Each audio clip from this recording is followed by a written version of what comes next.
시작. 너는 나를 도장같이 마음에 품고 도장같이 팔에 두라. 사랑은 죽음같이 강하고 질투는 소울같이 잔인하며 불길같이 일어나니 그 기세가 여호와의 불과 같으니라. 아멘. 예, 이 6절은 누가 하는 말이냐? 뭐 책을 읽어보면 대부분의 학자들은 신부가 신랑에게 하는 말로, 즉 우리가 하나님에게 하는 말로 그렇게 이해를 하는데, 그러면 이게 문맥상 뜻이 통하지 않습니다. 만약 우리가 하나님께 하는 말이라면 우리가 하나님은 나를 도장같이 마음에 품으시고 도장같이 팔에 두십시오, 그렇게 요구하는 것이 되죠. 그러나 그건 하나님의 사랑을 의심하는 것입니다. 하나님은 변함없이 우리를 사랑하고 계십니다. 우리가 늘 하나님의 사랑을 의심하고 엉뚱한 걸 사랑해서 문제죠. 로마서 5장 8절에도 보면 우리가 죄인 되었을 때 그리스도께서 우리를 위하여 죽으심으로 하나님께서 우리에 대한 자기의 사랑을 확증해 주셨다, 그렇게 말씀합니다. 그리고 요한 1서 4장 10절에도 보면 우리가 하나님을 사랑한 것이 아니고 하나님이 먼저 우리를 사랑하셔서 우리 죄를 위한 화목 제물로 그 아들을 보내셨다, 그렇게 말씀하죠. 항상 하나님이 먼저 우리를 사랑하셨고 변함없이 우리를 사랑하고 계십니다. 우리가 해야 될 일은 하나님의 그 사랑을 깨닫고 우리도 이제 사랑을 하는 자가 되는 것입니다. 그래서 이사야서 49장 14절 16절에도 보면 오직 시온이 이르기를 여호와께서 나를 버리시며 주께서 나를 잊으셨다 하였거니와 여인이 어찌 그 젖먹는 자식을 입혔으며 자기 태에서 난 아들을 긍휼히 여기지 않겠느냐. 그들은 혹시 잊을지라도 나는 너를 잊지 아니할 것이라. 내가 너를 내 손바닥에 새겼고 너희의 성벽이 항상 내 앞에 있나니. 하나님이 우리를 하나님의 손바닥에 새겼다는 것입니다. 이처럼 하나님이 우리에게 자신을 주시는 사랑을 베풀어 주셨고 지금도 베풀어 주고 계시기 때문에 우리에게서도 그런 사랑을 요구하시는 것입니다. 지금 이 6절은 신랑이 신부에게, 즉 하나님이 우리에게 하시는 말씀입니다. 그럼 하나님은 우리에게 어떤 사랑을 요구하시느냐? 어떤 사랑을? 6절을 다시 보면 너는 나를 도장같이 마음에 품고 도장같이 팔에 두라. 사랑은 죽음같이 강하고 질투는 소울같이 잔인하며 불길같이 일어나니 그 기세가 여호와의 불과 같으니라. 먼저 하나님이 우리를 향해 너는 나를 도장같이 마음에 품고 도장같이 팔에 두라, 그렇게 말합니다. 옛날에는 그 도장을 줄에 메어서 목에 이렇게 걸고 다니든지 아니면 이렇게 손목에 차고 다녔습니다. 그래서 무슨 거래를 한다든지 계약을 할 때 가지고만 도장을 이제 찍으면 그게 계약이나 거래가 성사가 됩니다. 그럼 이 도장이라는 것은 뭡니까? 나를 나타내는, 나를 대표하는 것입니다. 도장이 말하자면 나입니다. 나. 그래서 누구로부터 도장을 받았다. 그 사람의 모든 걸 위임받은 것입니다. 그리고 누구로부터 그 사람이 죽을 때 도장을 물려받았다. 그 사람이 죽으면서 나한테 도장을 물려줬다. 그러면 그 사람의 모든 것을 물려받은 것이 되는 것입니다. 근데 하나님이 우리에게 너는 나를 도장같이 마음에 품고 또 도장같이 팔에 두라. 이 말은 무슨 뜻이겠어요? 하나님이 자신을 도장을 우리에게 주듯이 하나님께서 자신을 우리에게 주셨다는 거예요. 주셨다. 도장을 주면 모든 걸 주는 것입니다. 근데 하나님이 도장을 주듯이 자신을 우리에게 주셨다는 거예요. 그래서 에베소서 1장 13절에 보면 그 안에서 너희도 진리의 말씀, 곧 너희의 구원의 복음을 듣고 그 안에서 또한 믿어 약속의 성령으로 인치심을 받았으니 이는 우리 기업의 보증이 되사 그 얻으신 것을 속량하시고 그의 영광을 찬송하게 하려 하심이라. 우리는 약속의 성령으로 인치심, 도장이 찍힌 자들은, 성령으로 도장이 찍힌 자들은, 그래서 성령으로 도장이 찍히는데 이게 뭐냐? 우리가 앞으로 하나님으로부터 받을 기업의 보증이 되는 보증. 그리고 우리가 성령으로 도장이 찍혔다는 말은 뭐예요? 하나님이 우리 안에 영으로, 말씀으로, 생명으로 도장을 확 찍듯이 우리 안에 확 들어오셔서 우리와 하나가 되어 주심으로 우리가 생명으로 존재하는 걸 말해요. 하나님이 코에 생기를 부르는 인간의 생명이 되었지 않습니까? 그 도장을 찍듯이 하나님이 우리 안에 영으로 오셔서 확 우리와 하나가 되어 주신 것. 그래서 우리가 생명으로 존재하는 것이 도장이 찍힌 것입니다. 모든 인간들은 하나님으로 도장이 찍힌 채로 이 세상에 생명으로 태어나 다 도장이 찍힌 하나님이 도장을 찍을 때 영으로 확 와서 하나가 되어 주신 것입니다. 그래서 우리가 지금 이렇게 하나님의 생명과 기업, 종기, 영광, 지혜, 능력 모든 것이 지금 참여하고 있지 않습니까? 근데 이게 또 뭐라 그래요? 기업의 보증이라는 보증. 보증이라는 말, 아르라본, 담보물, 계약금, 성금이라는 뜻이에요. 그러니까 이건 우리가 뭐 집을 산다든지 할 때 계약금을 먼저 내지 않습니까? 선불을.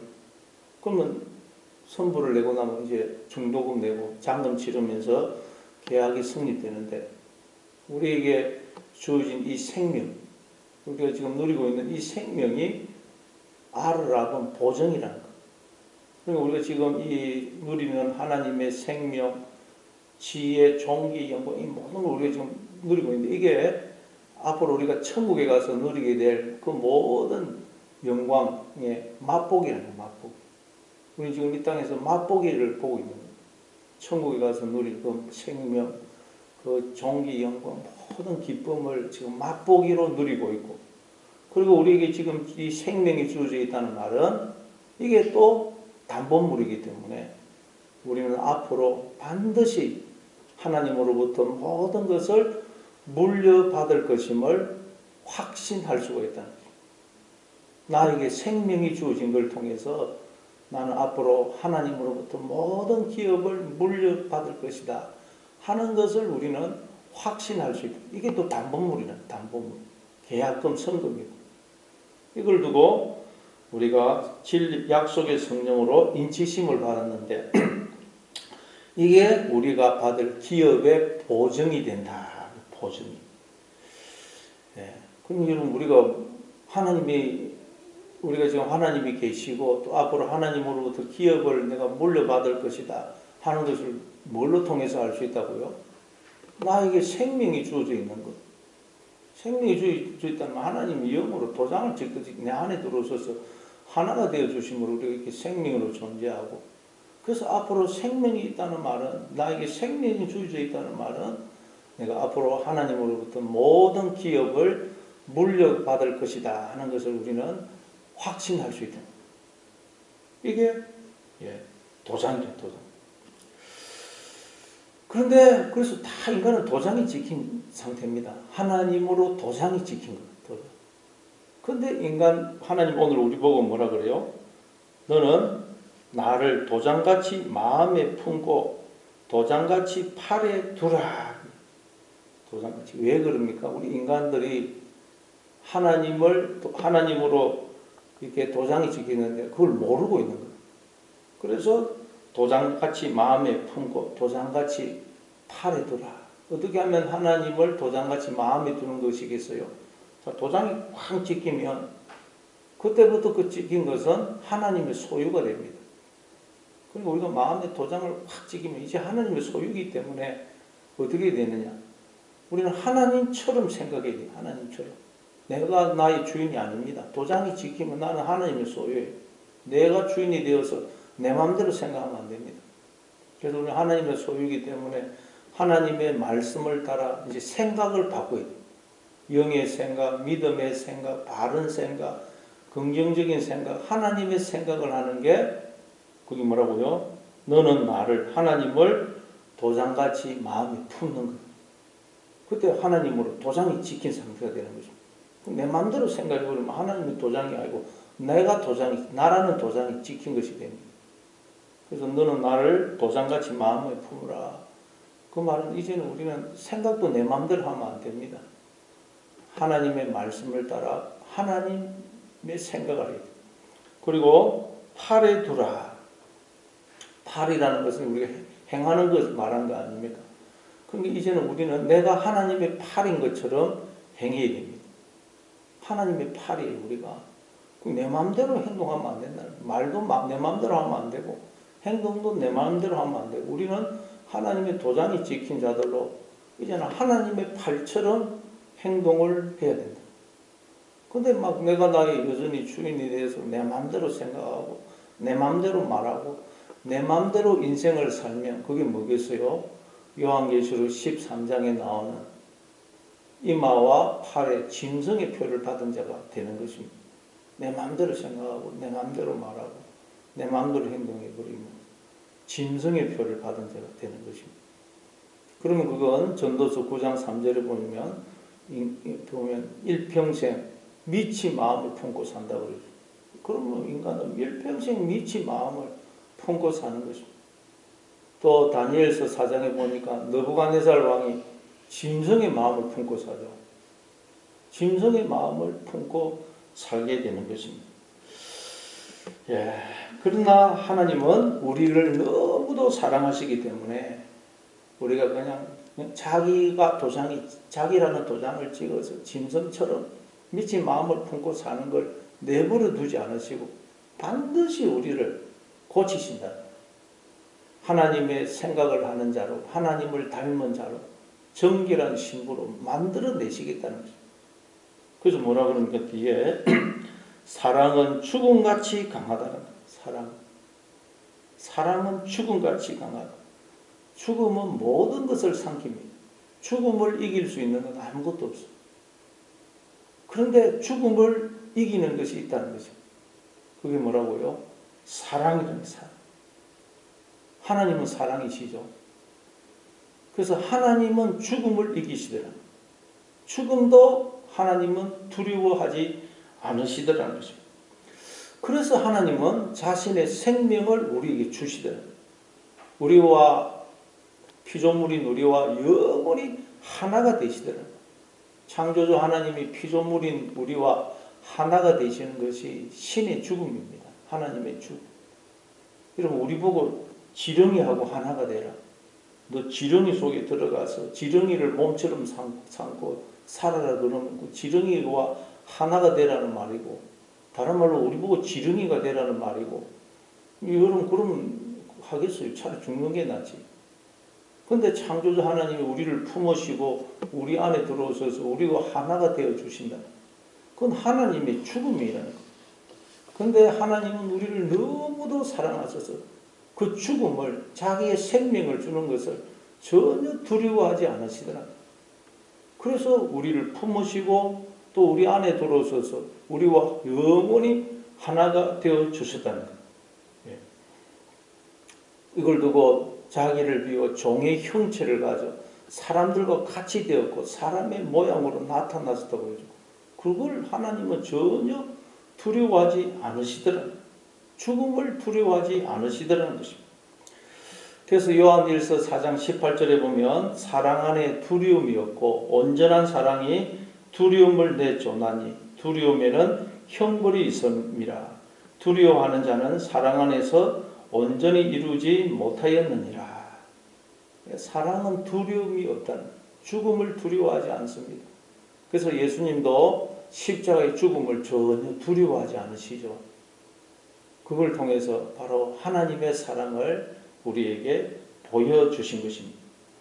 그래서 요한일서 3장 16절에 보면 그가 우리를 위하여 목숨을 버리셨으니 우리가 이로써 사랑을 알고 우리도 형제들을 위하여 목숨을 버리는 것이 마땅하니라. 하나님 예수님 오셔서 목숨을 버려주심으로 우리가 이제 하나님의 사랑을 알 뿐만 아니라 사랑이라는 건 이것이구나 비로소 알게 된 것입니다. 사랑이란 뭐라고요? 목숨을 주는 것입니다. 목숨. 나를 주는 것. 그게 사랑이라는 것을 우리가 알게 된 것입니다. 그래서 이제 우리도 이제 우리는 내 것이 아니기 때문에 우리도 하나님이 보여주신 것처럼 예수님이 보여주신 것처럼 형제를 위하여 목숨을 버리는 것이 마땅하다. 그러니까 우리가 왜 두려움이 있느냐? 사랑을 하지 않아서 그렇다. 사랑하면 두려움이 없습니다. 사랑을 하지 않아서 두려움이 있다. 두려움이 있을 때마다 내가 사랑을 하지 않고 있구나. 하나님의 사랑을 깨닫고 그 사랑을 하지 않아서 그런 것이구나 알아야 돼. 그래서 하나님 우리에게 사랑을 알았고 아내를 주시고 남편을 주시고 자녀를 주시고 이웃을 성도를 주신 것입니다. 우리에게 사랑할 수 있는 사람이 있다는 건 얼마나 감사한 거예요. 왜? 사랑을 해서 두려움을 우리가 쫓아내고 천국을 누릴 수가 있거든요. 그럼 여러분 목숨을 바쳐서 사랑하려고 애를 쓰시기 바랍니다. 뿐만 아니라 또 뭐라 그러니까 질투는 서울같이 잔인하며 불길같이 일어나나니 그 기세가 여호와의 불과 같으니라. 질투가 또 서울같이 잔인하다. 이 질투는 누구의 질투겠어요? 우리를 향한 하나님의 질투입니다. 성경에 보니까 하나님을 질투하시는 분이라 그러죠. 출애굽기 20장 5절 6절에 보니까 그것들에게 절하지 말며 그것들을 섬기지 말라. 나 내 하나님 여호와는 질투하는 하나님인즉 나를 미워하는 자의 죄를 갚되 아버지로부터 아들에게로 3, 4대까지 이르게 하거니와 나를 사랑하고 내 계명을 지키는 자에게는 1000대까지 은혜를 베푸느니라. 나 내 하나님은 질투하는 하나님. 질투. 아니 창조주 하나님이 도대체 무슨 이유로 질투를 하신다는 말이에요. 우리를 너무나 사랑하셔서 질투하신 질투. 무엇에 대해서 질투할까요? 왜 우리를 질투할까요? 원래 우리는 하나님과 짝이 되어야 되는데 우리가 엉뚱한 것과 죄와 짝이 되어 있거든요. 불륜을 행하니까 하나님 너무도 우리를 사랑하시기 때문에 우리가 하나님이 아닌 죄와 짝이 되어 있으니까 질투하십니다. 질투. 그런데 그 하나님의 질투는 소울같이 잔인하다는 소울. 소울이라는 것은 만족이 없는 상태. 잠언서 30장 15절에 보니까 족한 줄을 알지 못하며 족하다 하지 아니하는 것 서너시 있나니 곧 소울과 아이 베지 못하는 태와 물로 채울 수 없는 땅과 족하다 하지 아니하는 불이니라. 이 소울이란 만족이 없는 상태를 말해요. 그러니까 우리를 향한 하나님의 질투가 소울 같다는 말은 우리를 향한 하나님의 사랑은 우리가 이렇게 잘못된 길로 가면 절대 내버려 두지 않으신다. 반드시 하나님은 우리를 고치셔서 우리에게서 죄와 더러움을 없애시고 우리를 정결한 신부로 우리를 하나님을 닮은 자녀로 반드시 만들어내고야 마신다는 거예요. 그게 하나님의 질투는 소울같이 잔인하다는 거예요. 그래서 우리는 하나님을 두려워야 됩니다. 우리가 잘못된 길로 가면 절대 하나님 내버려 두지 않으십니다.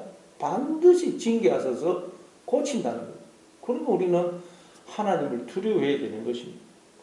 야고보서 4장 1절에 보니까 간음한 여인들아 세상과 덧댄 것이 하나님과 원수됨을 알지 못하느냐.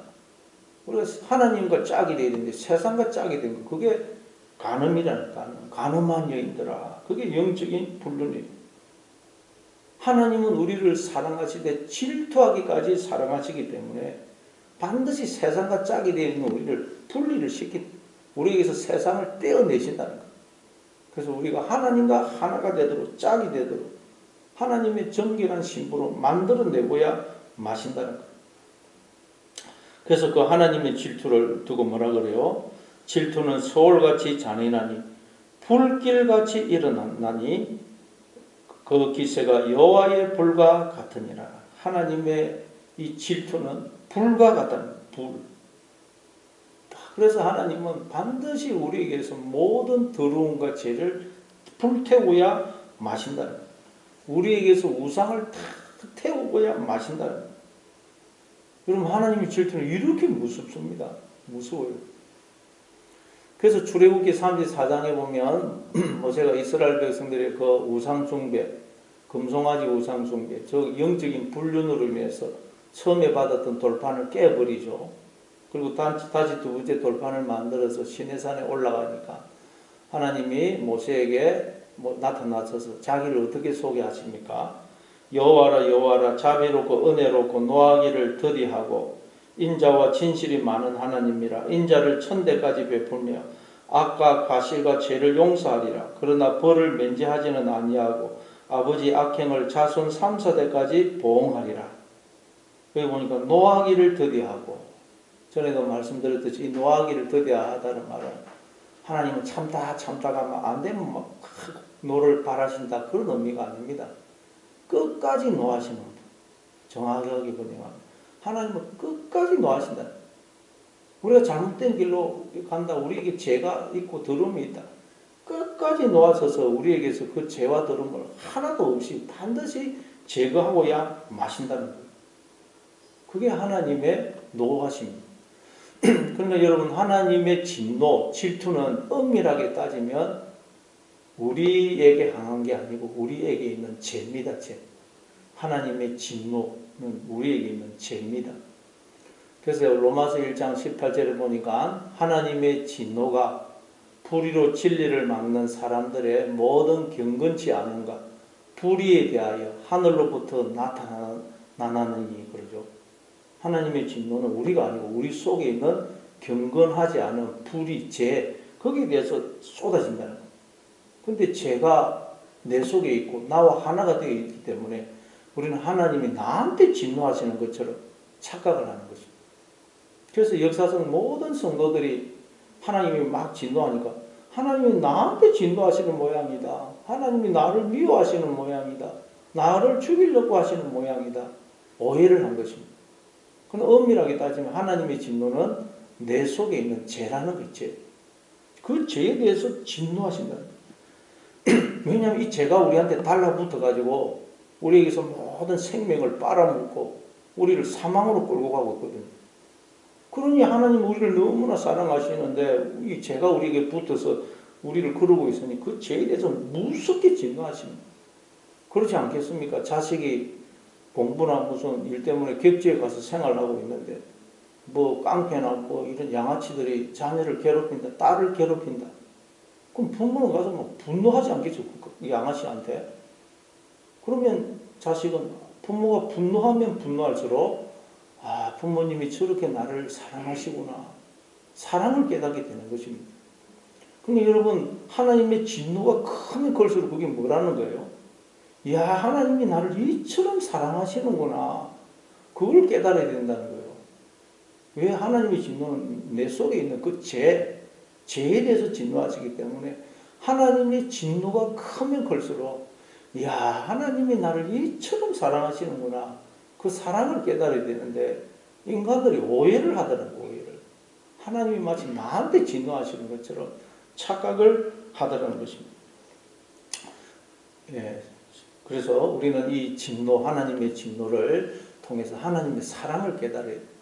그래서 하나님이 애굽에도 10가지 재앙을 막 내리니까 이 애굽과 짝이 되어 있던 이스라엘 백성들이 애굽에서 떨어져 나오죠. 그래서 하나님과 짝이 되는 거죠. 요압에게도 하나님이 진노를 확 내리니까 요압에게 있는 모든 죄와 더러움이 씻어지면서 제거되면서 요압이 정금 같은 자로, 이제 눈이 열려서 하나님을 보는 자로 되더라는 거죠. 그래서 요한계시록에 나오는 그 모든 심판도 바로 우리에게 있는 죄, 더러움에 향한 하나님의 진노인 것입니다.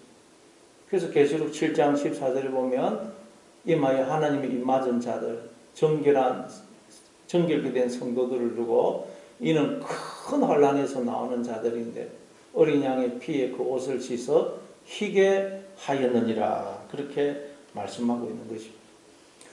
여러분, 이처럼 하나님 우리를 사랑하시기 때문에, 당신의 생명을 주시기까지 사랑하시기 때문에 하나님은 절대 우리를 포기하시는 법이 없다. 질투하기까지 하셔서 우리에게서 죄와 더러움을 씻어내시고 우리를 정결한 신부로 하나님을 닮은 자녀로 만들어내신다.